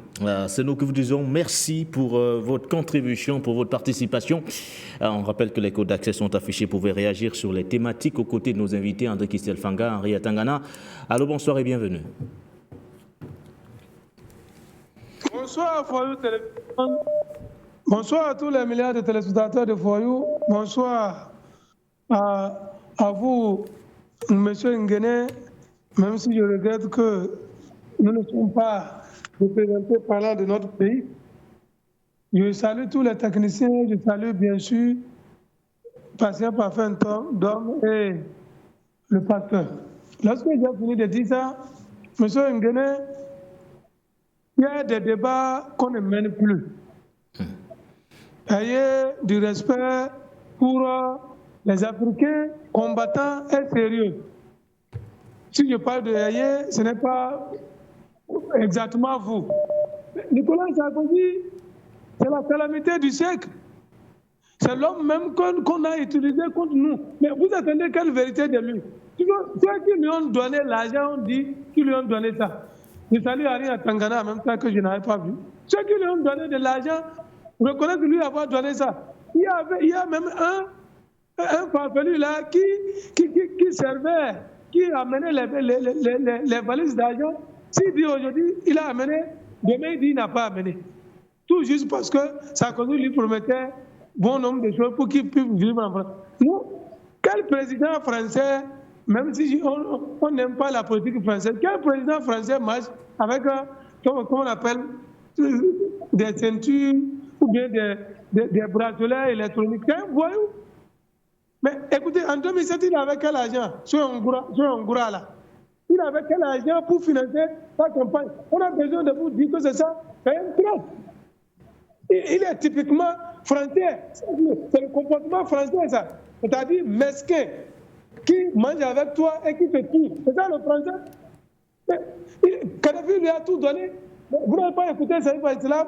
Qui connaît cette histoire mieux que Saïd Islam? Saïd Islam a dit en détail ce qui s'est passé. Est-ce que son père lui avait remis? Non, c'est des débats qu'on ne mène pas. Mais nous sommes en train de voir que Dieu est en train de nous rendre justice et nous attendons bien sûr sa fin. Parce que qu'il soit jugé par les hommes ou pas, il y a des factures. La facture de la nature ne reste jamais impayée. Observez-le, on verra sa fin. Non, je ferme ce sujet. En ce qui concerne le Bénin, moi, nous sommes à l'intérieur du pays, M. Nguéné. Et les politiciens sont très dangereux en Afrique. Je vous dis de prendre avec pincette certaines informations et surtout certaines déclarations. Comme le disait un auteur, un homme politique français, il a dit les promesses d'un politicien, ceux qui croient ça fait leur problème. Nous sommes panafricanistes. Nous observons ce qui est en train de se passer. Aujourd'hui, il y a un débat dangereux qui est en train d'être mené par certains clébés, c'est-à-dire des soutiens du pouvoir, qui ne disent pas son nom. Ils veulent tout faire pour constitutionnaliser le 3e mandat de M. Patrice Talon.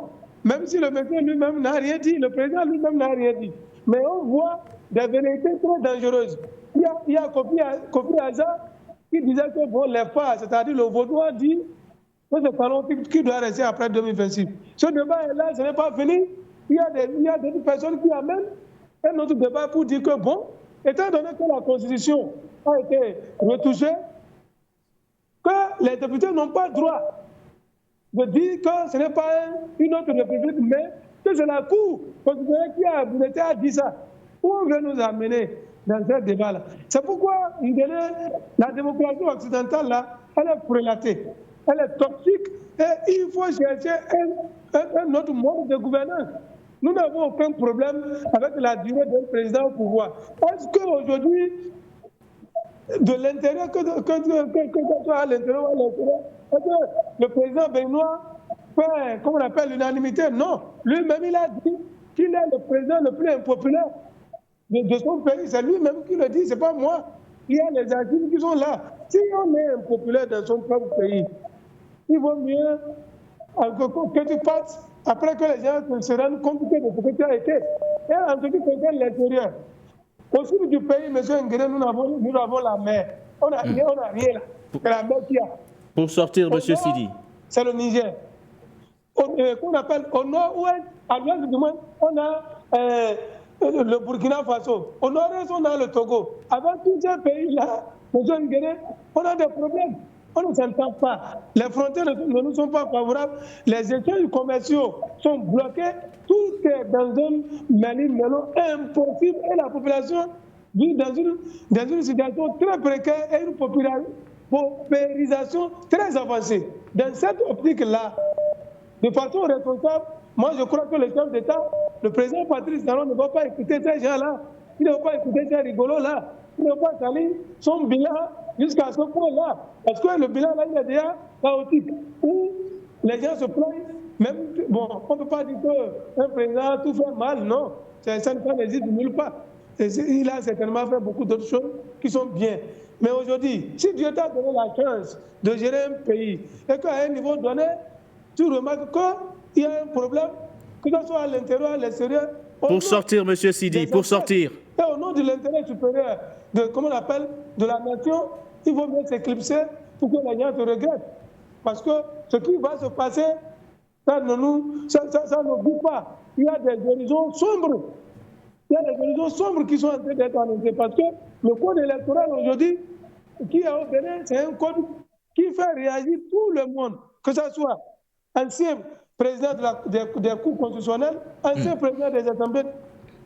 Merci à vous, Monsieur Sidi. Merci pour toutes ces précisions. Mais nous avons un temps limité au standard et nous allons également permettre à d'autres de réagir. Allô, bonsoir et bienvenue.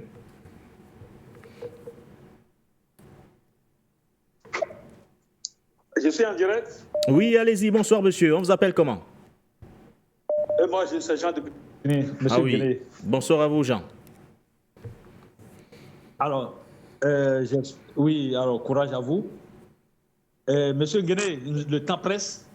Donc, et vous voyez, l'affaire de Kadhafi, c'est un faux problème, cette histoire de Kadhafi. Kadhafi, c'est plutôt, et Sarkozy, c'est un menteur. Est-ce que le débat a raison d'avoir lieu? Non. Depuis De Gaulle jusqu'au président Macron, tous ces présidents français ne font que piller le continent africain. Ils postent les présidents africains pour leur financer les campagnes. C'est moi qui vais vous informer de ça. Donc cette affaire de Sarkozy, ça c'est un faux problème.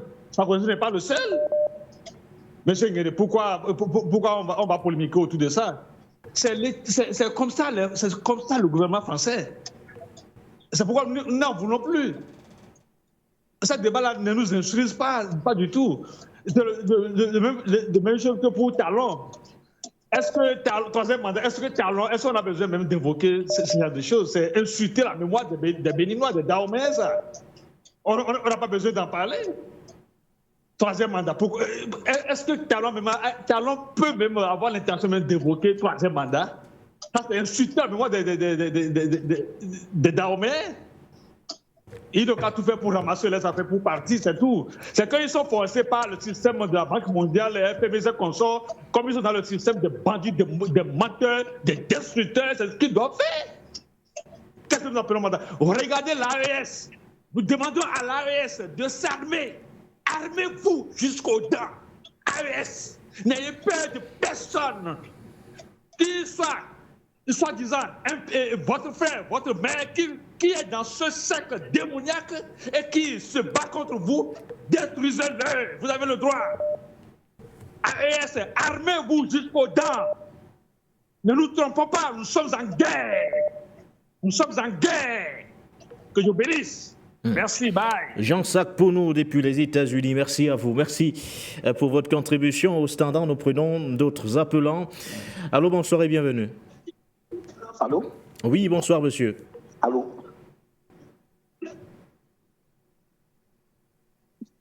Allô, bonsoir à vous et bienvenue. Bonsoir, bonsoir le plateau. Je salue tout le monde. Monsieur Guédé, il faut que les Africains mettent dans leur tête que la France n'a jamais été l'ami de l'Afrique. Allô? Oui, allez-y, nous vous écoutons. Oui, d'accord, je suis rapide. Alors, ce que je veux dire, c'est que pour que l'Afrique soit en paix, il faut mettre la France complètement hors. C'est-à-dire, mettre la France dehors. L'Afrique marche avec un caillou dans sa chaussure. Et ce caillou, c'est la France. La France ne nous apporte rien. La France nous crée des problèmes. Allô? Allez-y. C'est vous que nous écoutons de toutes les façons. D'accord, merci. Alors, je disais que la France, c'est l'ennemi de la France. L'homme qui crée des problèmes en Afrique, c'est la France. Regardez les comportements de leur chef d'État. Comment ils sont là. Voilà un autre qui marche avec une bague à la main. Vous comprenez? Il est contrôlé. Qui est sérieux en France? Quel président est sérieux en France? Il n'y a pas, ils ne sont pas. Allô? Oh. Mais allez-y, ne cherchez pas à avoir un retour à notre niveau. D'accord, excusez-moi. Alors, voilà. je vous disais que la renaissance africaine, on ne doit pas lâcher. Et tous les pays qui partisent avec la France verront de leurs yeux. Et Bambo leur avait dit, vous allez voir de vos yeux. Hein? Parce que la France n'a jamais été l'ami de l'Afrique. La France est l'ennemi de l'Afrique. Et regardez ce que Sarkozy a fait à Mondo-Fusion.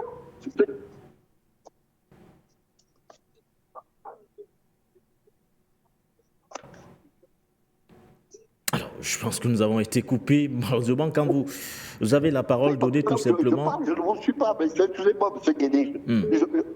Ça part. Alors, pour ne pas me répéter, je dirais que bravo à l'Afrique, bravo à cette nouvelle renaissance de l'Afrique. Ne lâchons pas. La France va faire tous ces écrits-là, mais elle ne va pas tomber. Elle ne pourra, l'Afrique ne pourra jamais tomber dans ton piège. Chaque Africain doit être un soldat. Chaque Africain doit être un soldat. Parce que vous voyez, si la France est à côté de toi, c'est très dangereux. Hein? Ils n'ont jamais aimé l'Afrique, ils n'ont jamais aidé les Africains. Et vraiment, bon, je m'arrête là parce que je ne vous attends pas très bien. Merci. Merci à vous, merci pour votre contribution. Juste cette petite précision, quand vous avez la parole, allez-y droit au but, donnez simplement votre point de vue. C'est vous que nous écoutons. Vous n'êtes pas là pour, entre autres, nous écouter. Vous ne cherchez pas à avoir un retour du plateau. Allez-y tout simplement, donnez votre point de vue. Cela nous permet de prendre le maximum de personnes possibles voulant réagir. Au standard, un autre appelant. Allô, bonsoir et bienvenue. Bonsoir, je salue tout le panel. C'est dès le moment depuis vous m'y avez... Bonsoir à vous, M. Bello. Oui. Mais on donne trop de poids à la France. Si je regarde M. Christelle au plateau, je suis content jusqu'à... Parce qu'il faut les gens comme ça au Cameroun. Il faut tous les panafricanistes, qui dit panafricanistes, et de M. Espoir Matomba en 2025 pour que le panafricanisme récupère les choses à main. On dort trop en Afrique centrale. En Afrique centrale, on dort trop. Voici aujourd'hui le Mali est sur le point de créer une usine pour les armements. Bientôt, on ne va plus parler de terrorisme au Mali. Mais nous, en Afrique centrale, il y a certains leaders qui ont fait 42 ans au pouvoir, n'arrivent pas à sortir leur pays dans le franc CFA. C'est le Cameroun, le poumon de l'Afrique centrale. Si le Cameroun n'avance pas, c'est la RCA qui va décider de créer sa monnaie seule. Non. Mais tout ça, ça va changer en 2025. On va donner tout le poids à la France. Si Macron chante la Macron doit dire 3 choses. Il libère l'Afrique. S'il veut vraiment le partenariat qu'il parle là, il remet les Africains la souveraineté monétaire. Les bases militaires, c'est déjà même terminé. Il reste un seul pays en Afrique centrale qui est comme Gabon, qui réserve encore la base militaire française. C'est fini. Dans le combat de Christelle, le combat de Badakani, tous les gens qu'on voit sur le plateau, leur combat a vraiment pris le... Ils ont déjà dominé. D'ici 2026, on ne va plus parler de Français. Comme l'histoire des bases armées françaises finit en Afrique. 2026, on attend une nouvelle monnaie. Si nous, en Afrique centrale, on donne l'AIS, je ne sais pas si 2025 va finir sans qu'ils n'écrivent pas leur monnaie. Donc, comme la France, lui, il dit en Europe, elle ne peut pas prendre sa responsabilité. Le cœur est toujours sur l'Afrique. L'Afrique ne peut pas vivre sans l'Afrique. Moi, je me demande, pourquoi l'Afrique, il veut se mener toujours dans l'histoire de colonisation et de passé. La France doit nous laisser tranquille. Il laisse les Africains, s'ils veulent le partenariat, la Chine, la Russie, les Chinois, qui se mènent dans la politique des Africains. Mais la France, lui, il est là. Bon, c'est fini, c'est fini. Et ce qu'on demande à l'AIS, d'ici mars, on veut voir leur monnaie dehors. C'est tout ce qu'ils ont tout fait. On les attend au niveau des monnaies. Bonsoir, je laisse la place aux autres. Votre contribution, ou du moins votre participation, d'autres appelants nous rejoignent à l'instant. Allô, bonsoir et bienvenue.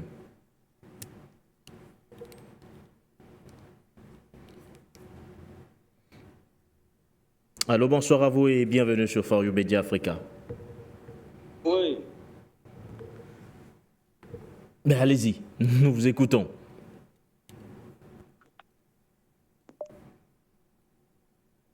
Alors, est-ce qu'il est avec nous Oui, bonsoir, M. Nguéné. Bonsoir, merci. Oui, bonsoir. Je voudrais juste revenir sur la situation de M. Patrice Talon pour vous confirmer que c'est juste de la distraction. C'est une distraction.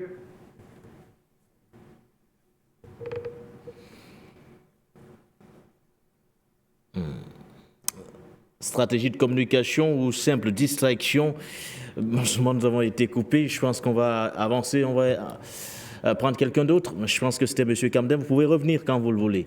Les codes d'accès restent affichés au stand, ou du moins juste au bas de vos petits écrans, ou du moins pour ceux que nous suivent à la télévision, et également pour ceux qui nous suivent d'ailleurs sur nos différentes plateformes numériques, Facebook ou encore YouTube.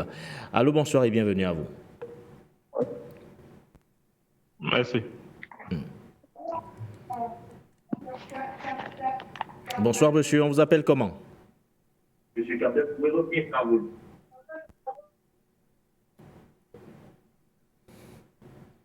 Allô? Bonsoir monsieur.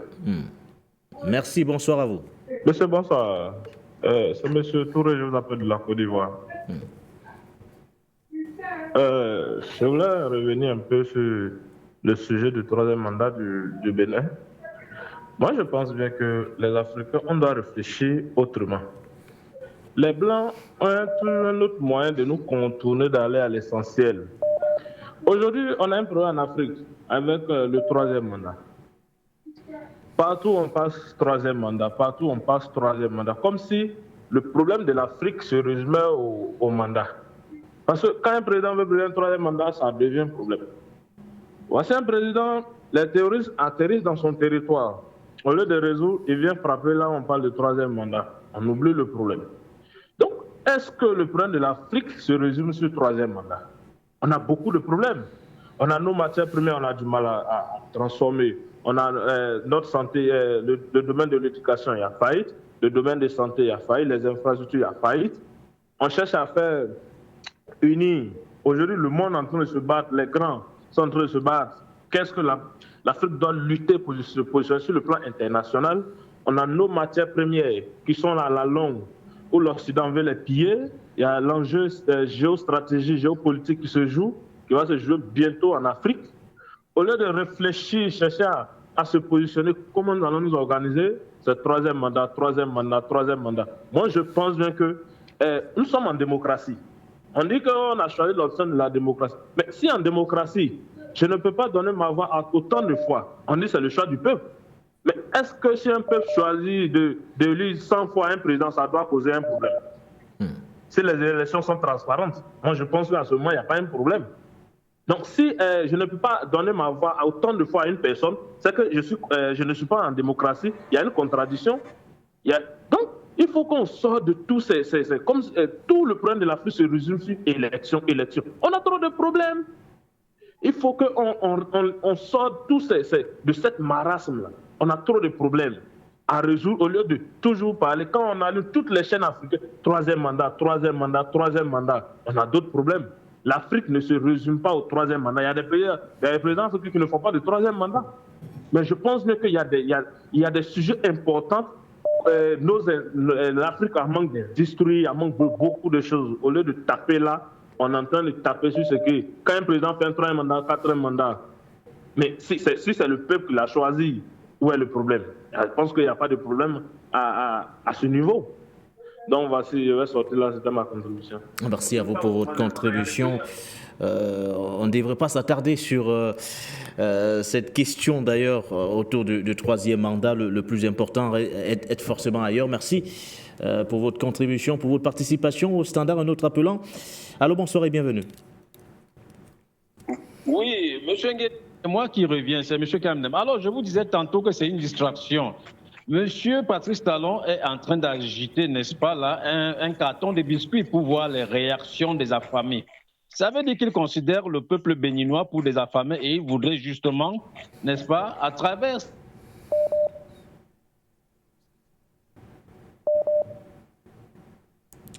Ah là, ça persiste. C'est avoir le Talon n'est rien d'autre qu'un dealer. Il n'est pas différent de celui du Nigeria, c'est des dealers.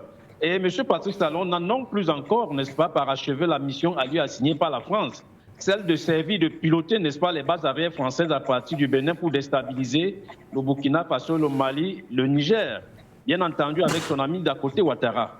Donc, il pleuve ou qu'il neige, vous le verrez dit qu'il, n'est-ce pas, est candidat à la prochaine élection sous prétexte que c'est le peuple béninois qui demande qu'il se représente. Or, c'est pas ça. La réalité, c'est que ce sont des instructions de la France que Patrice Talon met, n'est-ce pas, à partir au Bénin. Patrice Talon n'a aucune maturité politique, il maîtrise d'ailleurs rien. Patrice Talon a des mains sales.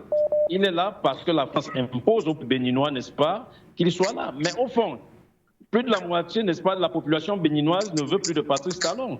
Donc, pour chuter, c'est de l'agitation. Alors, revenons un peu sur le cas de Nicolas Sarkozy. Je vous en prie, ne donnez plus l'importance à des malfaiteurs de ce genre, voilà des bandes de grands chemins.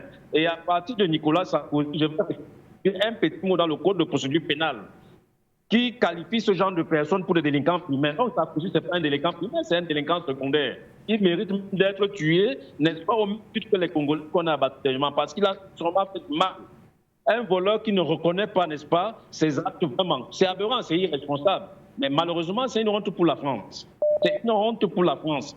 Je dis merci à la grande chaîne d'éveil de conscience parce que vous êtes en train de mettre, n'est-ce pas, beaucoup de choses que plein d'Africains, n'est-ce pas, ignoraient. Et au jour d'aujourd'hui, la grande école étant ouverte, je crois que même ces Français prendront de chacun un calepin, un papier pour venir, n'est-ce pas, recopier certains cours à partir de Froidou. Je vous remercie. C'est nous que nous disons merci, M. Kamdem, pour votre participation une fois de plus. Alors, on va prendre quelques appelants, je pense 2 ou 3 pour sortir de cette émission. Allô, bonsoir et bienvenue. Ouais, M. Nguyen, bonsoir. Bonsoir à vous. Oui. En fait, moi, je suis venu sur en fait, des mandats du président Talon. Ce n'est pas le nombre de mandats qui gêne.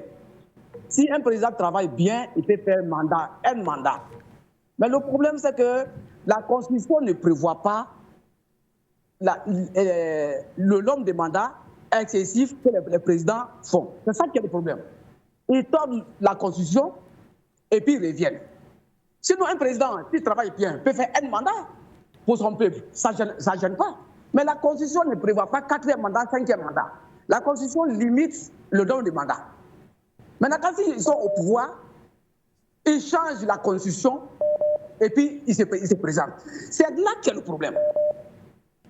C'est là qu'il y a le problème. Sinon, le nombre de mandats, si un président travaille bien, ça ne va pas gêner. Il faut toujours encourager l'équipe qui gagne. Mais le problème, c'est la modification de la Constitution qui leur permet de revenir au pouvoir, qui est un problème. Monsieur Nguédé, bonne émission, je vous remercie. Merci à vous, merci d'avoir été si bref d'ailleurs dans votre intervention. Notre appelant, allô, bonsoir et bienvenue.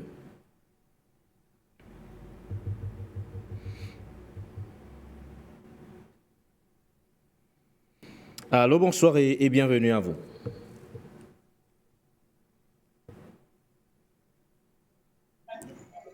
C'est Sinari Ibrahim, Burkina Faso. Bonsoir à vous. Allô? Oui, allez-y. Bonsoir et bienvenue. Allez-y, nous n'avons plus assez de temps. Voilà. Bonsoir tout le monde. Bonsoir les techniciens et puis les journalistes, les invités. Que Dieu vous protège. L'histoire du 3e mandat, c'est un faux problème. Si un président travaille bien, même s'il fait 10 mandats, ce n'est pas un problème. Moi, je encourage le président Paul Biya, grâce à lui, que nous on est libre de parler comme on veut. Parce qu'au Cameroun, il y a des grandes chaînes au Cameroun qui nous permettent de dire ce qu'on veut. C'est le seul pays en Afrique, c'est le seul pays au monde entier, au Cameroun, qu'il y a des télévisions, on peut parler comme on veut. Que l'on vit à président camerounais, c'est un bon président qui donne longue vie, beaucoup de santé. Patrice Talon doit partir. C'est un criminel, c'est un grand menteur, c'est un voleur comme Alassane Dramane Ouattara en Côte d'Ivoire. Ils sont des criminels. Que Dieu nous protège. Aussi clair. Votre intervention. On prend un dernier rapidement. Allô, bonsoir et bienvenue.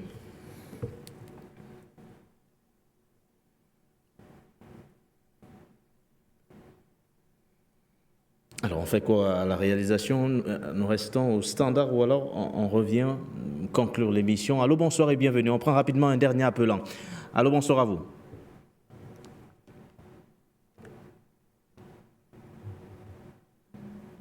Allô? Oui, bonsoir à vous et bienvenue. Merci, bonsoir. Moi, j'appelle depuis la Damawa. De Ganga, plus précisément. Les histoires de mandats, de 3 mandats, 4 mandats, 5 mandats. Franchement, je ne sais pas sur ça. Moi, je demande au peuple de se réunir pour qu'on enlève les histoires des dictatures là. Les constitutions, ce n'est pas nous qui avons écrit les constitutions. Donc, je vous en prie, qu'on voie cela. Et j'aime For You Media et je suis For You Media tout le matin. Merci. Et clair et expéditif. Merci pour votre intervention. Alors, messieurs, pour sortir, un dernier tour de table. Je ferai démarrer par vous, André Christel Fanga. Et, vous avez suivi les réactions de certains téléspectateurs. Donc, on trouve que c'est pratiquement inutile de s'attarder sur la problématique entourant justement le 3e mandat, que les problèmes des Africains se trouvent aujourd'hui ailleurs.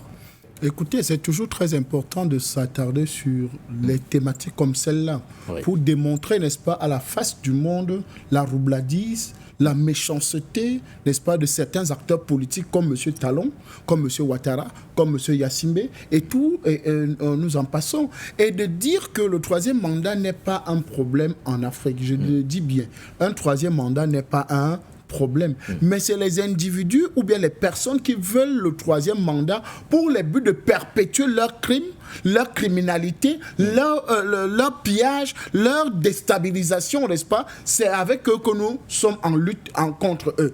Mais nous savons tous qu'aujourd'hui, les troisièmes mandats, n'est-ce pas, peuvent être bénéfiques pour les États pour justement davantage, n'est-ce pas, établir la politique qui était engagée selon, et d'ailleurs même, ça a été prévu à l'avance la modification de la Constitution, parce que toutes les constitutions sont modifiables, parce qu'il y a toujours, n'est-ce pas, vous appelez ça quoi, en fait, la possibilité de modifier ces constitutions-là. Donc, simplement pour dire que nous savons tous que le Bénin est en mouvement, et ce qui est en train de se préparer au Bénin, peut-être Talon le voit venir et il veut anticiper, n'est-ce pas, sur cette débâcle spectaculaire qu'il risque de subir. Alors il dit, ok, je m'en vais pour ne pas faire un troisième mandat. Alors Henri, comment mettre définitivement fin à ce débat autour du troisième mandat en Afrique?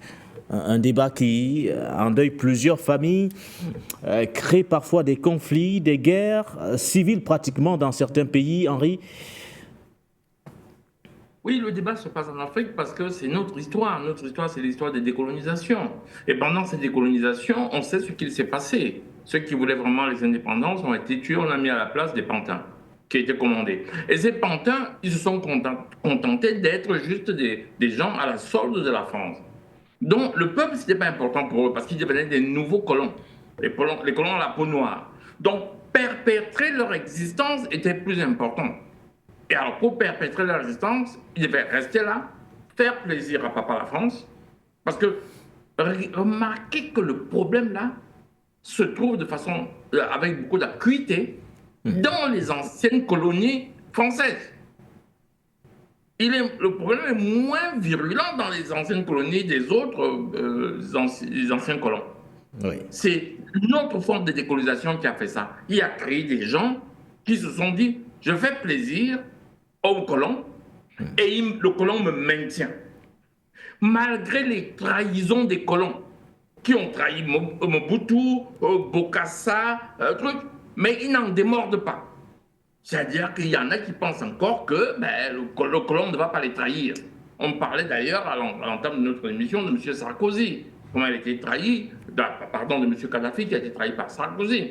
D'ailleurs, les affaires d'argent de M. Sarkozy, quelqu'un a rappelé l'affaire de Mme Bettencourt, l'ancienne présidente de trucs. Il y a eu énormément de scandales financiers. Le monde politique occidental n'est fait que donc majoritairement d'hommes politiques véreux. Je dis majoritairement. C'est pour ça que ça vient par mallette d'argent pour ne pas trouver les preuves. Jacques Chirac a été condamné, vous avez oublié ça, même si on a dit qu'on n'a pas trouvé des traces d'enrichissement personnel. Parce que là aussi, il y a de l'enrichissement personnel, des détournements d'argent. Mais on ne peut pas tracer via des comptes bancaires, dont on ne peut pas prouver, c'était une parenthèse. Alors, le problème du troisième mandat, c'est ça.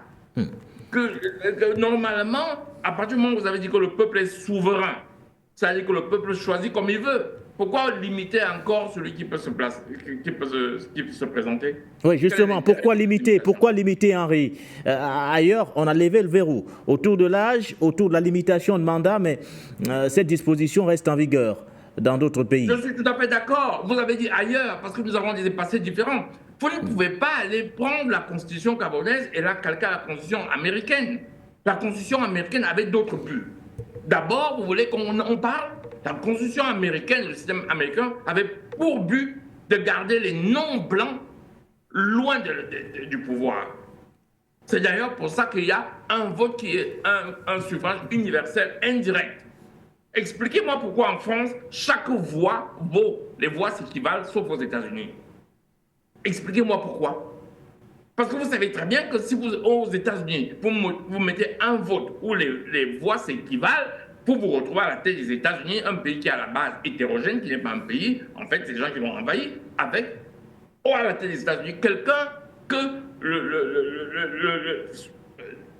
je sais pas, vous les appelez les pères fondateurs des États-Unis, appelons ça les premiers criminels qui ont massacré les Amérindiens et qui ont conçu un État. Ils n'ont pas envie de voir un Cherokee chef d'État. Ah, vous voulez savoir d'où viennent les constitutions? Ben, je vais vous les dire. Pour sortir, la Henri. américaine n'est pas une démocratie comme certains Africains pensent quelque chose d'idéalisé. Elle est pensée pour ça. La Constitution française, elle est née de la Révolution française. Si vous ne connaissez pas l'histoire de la France, si vous ne connaissez pas ce qui s'est passé pendant la Révolution française, vous n'allez jamais comprendre la Constitution française. Vous n'allez pas comprendre pourquoi ils ont dit liberté, égalité, fraternité, parce qu'ils n'étaient pas libres. La France, avant la Révolution française, c'était des sujets quasi esclaves, même blancs. C'est pour ça qu'ils se sont battus pour les égalités entre eux dans le même pays. C'est pour ça qu'ils parlent de liberté. Ils n'avaient pas le droit de parler en France quand tu n'étais pas un aristocrate, tu ne parlais pas. Quand au tribunal, un aristocrate t'accusait, et si tu étais du tiers-monde, on te condamnait d'office. Tu ne pouvais pas témoigner contre quelqu'un qui était un aristocrate quand tu étais du bas peuple. Merci Henri. Pour sortir. J'essaie de faire court. Donc, c'est là la naissance des constitutions. Alors, vous ne pouvez pas dire, oui, mais dans tous les autres pays, ça marche, mais en Afrique, ça ne marche pas. Non. Il y a des moments de l'histoire d'un pays où on a besoin de la stabilité du pays. On va adopter une constitution. Il y a d'autres moments du pays où on a besoin d'autres choses. On va adapter la constitution en fonction des besoins du peuple. C'est un sujet très, très complexe, mais j'essaie de résumer pour que ce soit compréhensible pour tout le monde. Merci à vous, Henri Atangana, journaliste et analyste.